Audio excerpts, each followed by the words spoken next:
The courtroom of the Galactic Tribunal was unlike anything built by human hands. It stretched across 3 levels with walls made of a material that seemed to shift between solid and liquid. Alien species filled every seat, their forms ranging from the towering crystalline beings of Velthor to the small luminescent creatures that floated in pressurized tanks. The air itself felt heavy with judgment and ancient authority. Miriam sat in the defendant's chair, her hands folded calmly in her lap despite the chaos of voices around her. She was a woman in her 70s, with gray hair pulled back in a simple braid and eyes that had seen too much war, too much loss. But there was something unbreakable about her posture. She had spent her entire life fighting for humanity's survival, and she wasn't about to break now, not even facing execution. The tribunal's lead judge, a massive being with 4 arms and skin the color of burnt iron, struck his gavel. The sound echoed through the chamber like thunder. "Miriam Walker," he announced, his voice artificially translated into human speech. "You stand accused of crimes against sentient life. Specifically, you are charged with developing and implementing illegal genetic and neural modifications on a human subject without consent from the Galactic Authority." The charges hung in the air like a death sentence already pronounced. And technically they were. Miriam's son, David Mitchell, was humanity's most powerful soldier. He could move faster than most beings could track. His mind could process tactical information in seconds that would take a regular soldier hours to analyze. His strength was legendary across 3 star systems. He had won battles that military strategists said were unwinnable. He had saved colonies from extinction and turned the tide of wars that humanity had no business surviving. But all of that power, all of that ability had come from the work his mother had done. Miriam had been a scientist, a brilliant one. While other nations were building weapons, she had been researching the human brain, the human body, trying to find ways to push past the limitations that nature had imposed. And she had succeeded. The neural enhancement technology she developed wasn't just about making someone stronger or faster. It was about unlocking potential that had always been there, buried deep in human DNA. "The charges," the judge continued, "are supported by multiple witnesses and irrefutable evidence. You created an illegal enhancement protocol. You tested it on your own son without proper authorization. This violates Galactic Code Section 7, subsection 12, which prohibits experimental genetic modification." The prosecutor, a thin, skeletal being from the Zalith species, stood up and presented holographic displays showing Miriam's research, her notes, her results. Everything was there. Everything was documented. There was no way to deny it. Miriam listened calmly as the prosecution laid out their case. She watched as they called witnesses, as they presented data, as they built their argument brick by brick.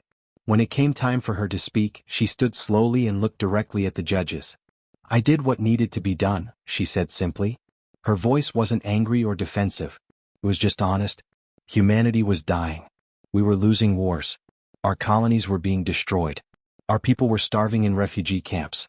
Every option available to us through normal channels had failed. Every diplomatic solution had been rejected. Every peaceful path had been closed to us. She paused, letting that sink in. "I created that technology because my people needed to survive," she continued. "I tested it on my own son because I would never ask anyone to bear a risk that I wasn't willing to bear myself. Yes, it was against regulations. Yes, it violated Galactic Code. But my job wasn't to follow your rules. My job was to keep my species alive." The tribunal members exchanged glances. Some looked uncomfortable. Others looked angry. The lead judge's expression didn't change. "Your motivations are irrelevant," he said coldly. "You violated fundamental laws that exist to protect all sentient beings. The modification you performed could have caused permanent brain damage. It could have created a dangerous anomaly. The fact that it succeeded does not justify the crime." The verdict came quickly. Guilty on all counts. The sentence was death by execution, to be carried out within the week. As guards escorted Miriam from the courtroom, she didn't look back. She didn't cry or plead. She simply walked forward, her head held high, accepting what was coming with a kind of quiet dignity. Across the galaxy, light years away on a distant military station, David Mitchell received the transmission. The message was brief and official. His mother had been convicted. His mother had been sentenced to death. His mother would be executed in 7 days. David read the words 3 times, hoping they would change. They didn't. His hands trembled, not with fear, but with a rage so pure and so absolute that it felt like it might tear him apart from the inside. For the first time in his life, David Mitchell understood what it meant to want vengeance. and he understood that he had the power to take it. The moment David received the execution notice, something inside him broke. Not in a way that destroyed him, but in a way that unleashed him. He sat alone in his quarters for exactly 3 minutes, staring at the screen. Then he moved. The military base where David was stationed orbited a small mining colony in the outer territories. It wasn't the most heavily guarded installation in human space, but it had what he needed: access to a warship, communication systems, and most importantly, people who owed him their lives. David had saved countless soldiers over the years. He had pulled them out of burning buildings, carried them through hostile territory, taken bullets meant for them. Those debts didn't disappear just because he needed something now. He walked into the hangar bay where the fastest ship available was being refueled. The captain on duty, a woman named Rebecca who had served under David for 5 years, looked up from her clipboard. She didn't need him to say anything. She had already heard about the tribunal's decision. Everyone had. The news had spread across human networks like wildfire: David Mitchell's mother, convicted and sentenced to death. "The ship needs another 2 hours before it's flight ready," Rebecca said, not looking directly at David. She was being careful. She knew what he was about to do. "I need it in 30 minutes, David replied quietly. Rebecca nodded slowly. She made a decision right there, one that would change everything. "Then we'd better get moving. I'll handle the refueling crew." She paused, then added, "I'll come with you if you want." David shook his head. "You have a family. Stay here. But I need you to do something for me. I need you to make sure that when the Galactic Authority comes looking for me, they find conflicting reports about which direction I went." Rebecca smiled slightly. "Already ahead of you, sir. I'll make sure the flight logs get a little confused. The techs will be too busy to notice for a few hours at least." That was how it started. One person helping him, then another, then another. Across human military installations, soldiers began doing small things that added up to big consequences. A communications officer in New Singapore delayed sending a tracking alert. A pilot in the Mars colony reported David's ship heading west when it was actually heading north. A supply officer on Europa Station made sure David's vessel had enough fuel for a journey that official records said was impossible. The Galactic Authority didn't understand what was happening at first. They detected David's theft of the warship and sent out interceptors. But by the time they coordinated their response, David was already 3 jump points away. By the time they figured out where he was going, he had changed course. By the time they tried to cut off his path, he was somewhere else entirely. What they didn't realize was that David wasn't trying to hide from the galaxy. He was racing toward the tribunal station with pure, focused intention.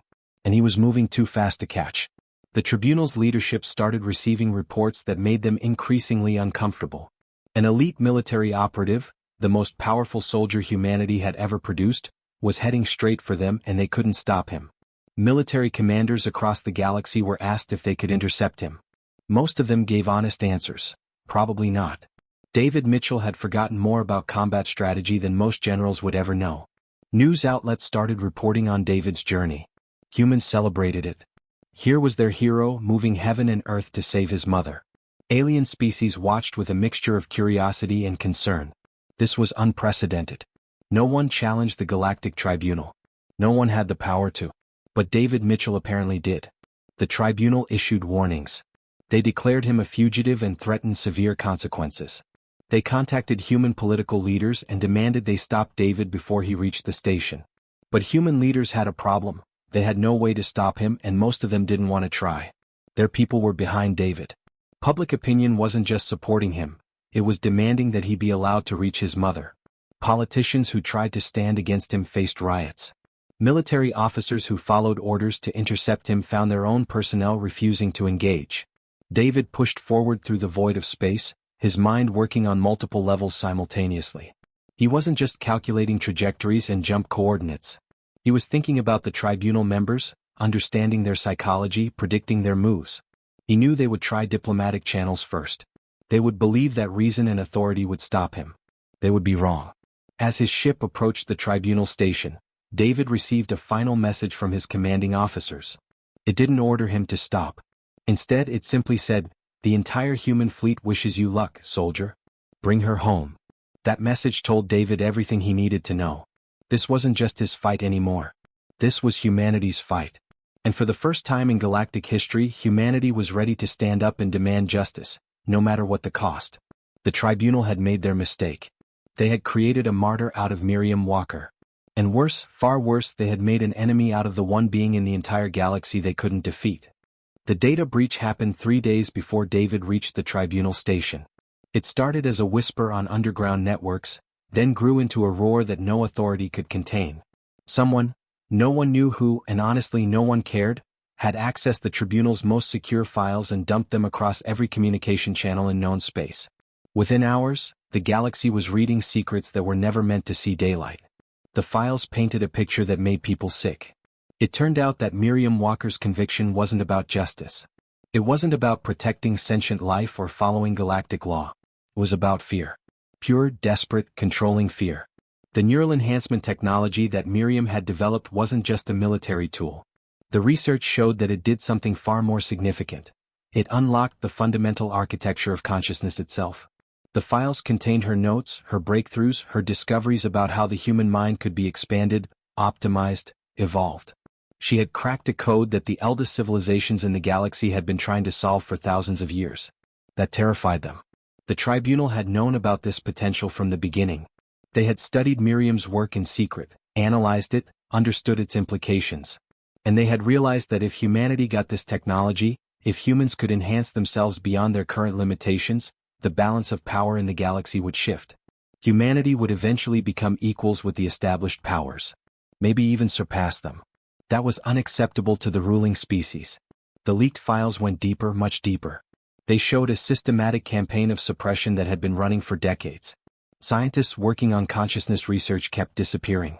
Academic conferences would suddenly get cancelled when human researchers were scheduled to present findings. Funding for human research initiatives would mysteriously dry up. And when subtlety didn't work, there were assassinations. Names appeared in the documents.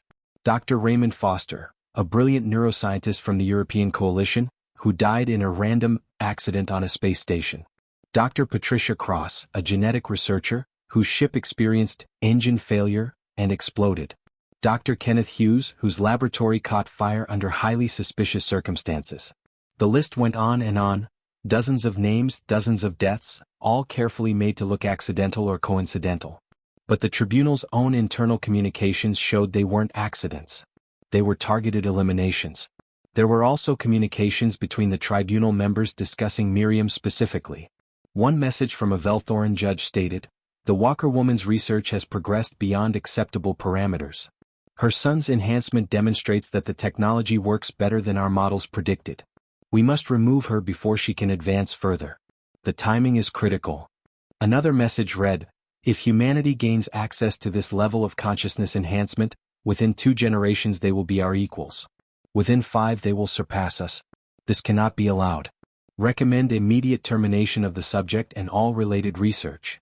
Miriam's execution wasn't justice. It was genocide of potential. It was the established powers of the galaxy trying to keep humanity in a cage, trying to prevent an entire species from reaching their full capability because that capability threatened the hierarchy that had existed since before humans even discovered fire. When the files went public, the reaction was immediate and volcanic. On Earth, people took to the streets. Millions of humans marched in cities across every continent, demanding answers from their governments. How long had this been happening? Why hadn't anyone told them? How many scientists had been murdered? The anger was palpable, righteous, and impossible to ignore. But it wasn't just humans who were outraged. The data breach affected alien populations too. Many beings across the galaxy realized that they had been lied to by their own governments. Citizens of the elder species started questioning why their leaders would suppress another civilization's advancement. Some began to see it as tyranny. Others began to see it as cowardice disguised as authority. On the Velthorian homeworld, protests erupted. Young Velthorians demanded to know why their government was assassinating scientists. On Zalith, citizens questioned whether this was the kind of civilization they wanted to be. Even the crystalline beings of far space, who rarely involved themselves in galactic politics, began discussing the implications of what had been revealed. News outlets across the galaxy ran the same headline in 1,000 different languages. The tribunal suppressed humanity's evolution. The political fallout was immediate. Several tribunal members tried to deny the files were authentic. But within hours, human hackers provided verification, timestamps, encryption keys that proved every document was genuine. Other tribunal members tried to defend their actions, claiming they were protecting the galaxy from a potentially dangerous power. But that argument fell apart when people read the communications about assassinations and systematic suppression. David's journey toward the tribunal station took on an entirely new meaning. He was no longer just a son seeking vengeance for his mother's execution. He was humanity's representative in a moment of cosmic reckoning. The truth had finally come out, and it had changed everything. The galaxy was waking up to the reality that it had been ruled by a system built on lies, fear, and oppression. And David Mitchell was coming to make sure that system finally answered for what it had done. David's warship docked at the tribunal station without resistance. No one tried to stop him. The security forces that were supposed to protect the most powerful institution in the galaxy simply weren't there. Or rather, they were there, but they weren't willing to fight. Word had spread among the station's personnel about who David was and why he was coming. The guards knew about the data breach. They knew about the assassinations, the suppression, the lies. Many of them had families on human worlds. Some of them had worked with human military officers and considered them friends. When orders came down to stop David Mitchell by any means necessary, most of the security personnel simply refused. A few left their posts entirely. Others stood aside, their weapons lowered, making it clear they wouldn't interfere. David walked through the station's corridors alone. Not because he needed to prove anything, but because he wanted the tribunal to understand what was happening. He wanted them to see him coming. He wanted them to have time to think about what they had done. The tribunal chamber was exactly as he had seen it in broadcasts. Vast, imposing, designed to make visitors feel small and insignificant. The 7 judges sat in their elevated seats, trying to maintain an air of authority that had already crumbled. The lead judge, the massive being with burnt iron skin, stood up as David entered. "David Mitchell," he said, his voice still carrying that artificial translation. "You are in violation of multiple galactic laws. You have stolen military property, evaded capture, and now you have infiltrated a secure government facility. We demand that you surrender immediately." David didn't respond to the demand. Instead, he walked forward slowly, deliberately, until he stood in the center of the chamber. He looked at each tribunal member in turn. Some avoided his gaze. Others stared at him with a mixture of fear and defiance. "I'm not here to fight you," David said quietly. His voice was calm, which somehow made it more frightening than if he had been angry. "I'm here to talk." "We have nothing to discuss with you," another judge replied, a tall, thin being from the Zalith species. "Your mother was convicted according to galactic law. The sentence has been carried out. There is nothing that can be changed." "Actually," David said, "there's everything that needs to be changed. But first, I want you to hear something." He activated a device in his hand. A holographic image appeared in the center of the chamber, Miriam Walker's face. She looked tired, worn down by the trial and the sentence, but her eyes were still sharp, still strong, still defiant. This was her final message, recorded the night before her execution. No one outside the tribunal had ever heard it. David had obtained it through channels he wasn't going to explain. But there it was, and now the entire tribunal chamber filled with her voice. "My name is Miriam Walker," she began, speaking slowly and deliberately. "I'm recording this because I want the truth to exist somewhere, even if the tribunal tries to erase it. I'm going to die tomorrow because I helped my son become something greater than what nature intended. And I would do it again." The judges shifted uncomfortably in their seats. "I spent my entire life watching my people struggle," Miriam continued. "I watched children born into wars they didn't start. I watched colonies burn because we didn't have the strength to protect them. I watched brilliant minds wasted because our biology limited what we could achieve. And I decided to do something about it."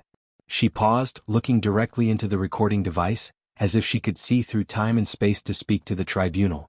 "The technology one created doesn't violate sentient rights. It fulfills them. It gives beings the ability to become more than they were. It unlocks potential that already exists within us. The tribunal is afraid of that. They're afraid because they know that if humanity reaches our true potential, we won't accept being controlled anymore. We won't accept being suppressed. We won't accept being second-class citizens in a galaxy we have just as much right to inhabit as any other species." One of the tribunal members stood up, trying to shut down the message. David didn't move, but the judge seemed to understand that if they stopped the recording, David would simply play it again. And again. And again. They sat back down. Miriam's final words came through clearly. "I'm not asking for forgiveness. I'm asking for humanity to be allowed to grow. If that costs me my life, then I accept that price. But don't let my death be in vain. Don't let it be the tool that keeps my people in chains. We deserve better. We deserve the chance to reach for the stars without someone cutting off our hands to keep us grounded. The recording ended. The hologram dissolved. The chamber fell into silence. The lead judge's face had gone pale. Other judges looked away, unable to meet David's eyes. They had just heard a woman they had condemned speak with more wisdom and dignity than any of them possessed. She was right, David said simply. You killed her because you were afraid. Not because she broke the law, but because you couldn't control what she created. And now the entire galaxy knows it. What happened next was swift and brutal in its finality, though not a single shot was fired. Within the tribunal station, officers began arresting tribunal members on orders from their own governments. Word was coming in from across known space that the populations of the elder species were demanding accountability. Some judges tried to flee. Others attempted to assert their authority one last time, ordering security forces to protect them. But the security forces refused. There was no military power strong enough to stand against the weight of public outrage that was sweeping across the galaxy. The Velthorian government announced they were withdrawing from the tribunal, demanding a complete restructuring. The Zalith species released their own investigation showing evidence of the assassinations. One by one, the pillars that had held up the Galactic Tribunal for millennia began to crumble. Some tribunal members resigned in disgrace. Others faced arrest and trials in their own homeworlds. A few simply disappeared, choosing exile over facing the consequences of their actions. The institution that had ruled the galaxy with absolute authority found itself powerless against the truth. David stood in the chamber as the old order collapsed around him, and he did something unexpected. He felt no triumph, no satisfaction. Only the weight of everything that had been lost, and the fragile hope that something better might grow in its place. The offer came within days of the tribunal's collapse. Political leaders from across the galaxy, desperate to restore some kind of order and authority, approached David with the same proposal: become the new leader of the Galactic Authority. They would restructure the entire system around him. They would give him absolute power. They would make him the most powerful being in known space, answerable to no one. David listened politely to their offer, then he refused. I'm not a ruler, he told them simply. I'm a soldier. I'm also a son. And right now, I need to honor my mother's memory in a way that actually means something. The politicians didn't understand at first. They thought he was being modest, playing hard to get. But David was serious. He had spent his entire life following orders, fighting battles that other people started, solving problems that other people created. He wasn't interested in power. He was interested in something far more important: making sure that what happened to his mother could never happen again. That's when he created the Miriam Institute. It wasn't just a research facility, though it was that. It wasn't just a school, though it was that too. The Miriam Institute became something more fundamental. It became a statement about what the galaxy could be if it stopped fearing progress and started embracing it. The Institute was built on a neutral space station, equidistant from the major civilizations. Its purpose was simple but revolutionary: to advance human science while also protecting smaller species from exploitation by larger, more powerful ones. For the first time in galactic history, there was an organization dedicated specifically to preventing the kind of systematic suppression that had nearly destroyed humanity. Scientists from every species were invited to work there. Human researchers worked alongside Velthorian physicists. Zalith engineers collaborated with human mathematicians. The neural enhancement technology that Miriam had developed was open to study by all civilizations, no longer kept secret, no longer suppressed. What followed was an explosion of discovery that changed everything. Within a year, the enhanced consciousness technology was being refined and improved through the combined efforts of multiple species. Other civilizations began developing their own versions, tailored to their own biology and psychology. The technology that the tribunal had tried to hide became the foundation for a new era of advancement. Beings across the galaxy suddenly had access to capabilities they had only dreamed of before. Humanity's status transformed overnight.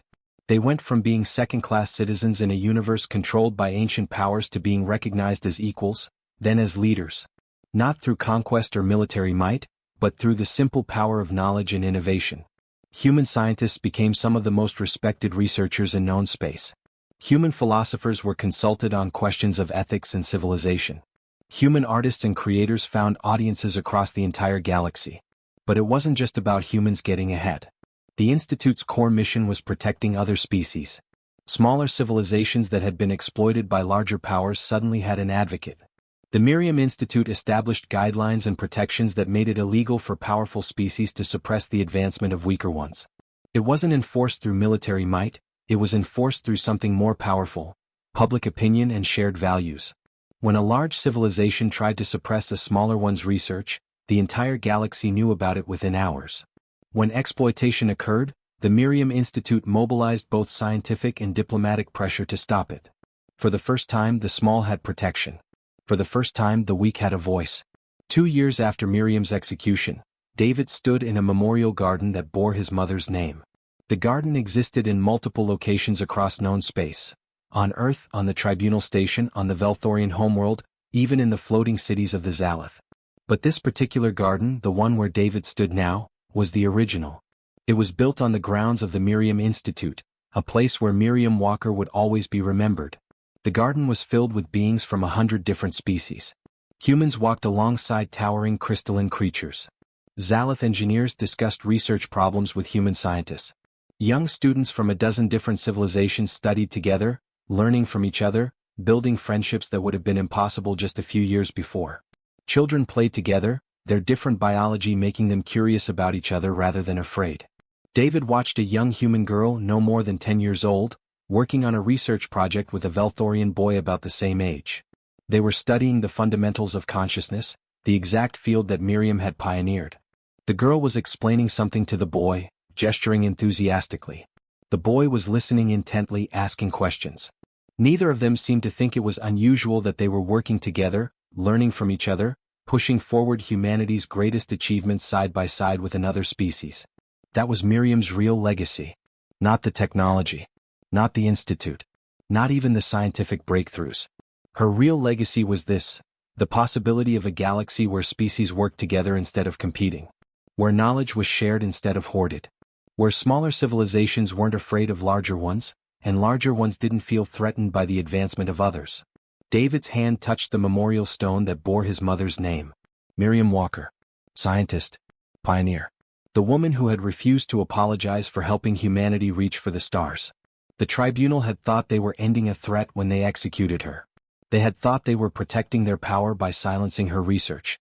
Instead, they had ignited a revolution that would reshape the entire galaxy. They had turned a mother into a martyr, and a martyr into an inspiration that would echo across worlds for generations to come. The old order had fallen, not through violence or conquest, but through truth. Justice hadn't come through revenge or retribution. It had come through revelation and accountability. The systems that had ruled the galaxy for millennia had crumbled under the weight of their own corruption, leaving space for something new to grow. As David stood in the memorial garden, watching humans and aliens work together on projects that would have been forbidden just years before, he understood something profound. His mother hadn't died in vain. Her death had been transformed into meaning. Her sacrifice had purchased a future where her people, where all people, could reach for their true potential without fear. The galaxy would never be the same. The age of hidden truths and unchecked power was over. A new dawn had broken, and in its light, the future finally looked bright. The end.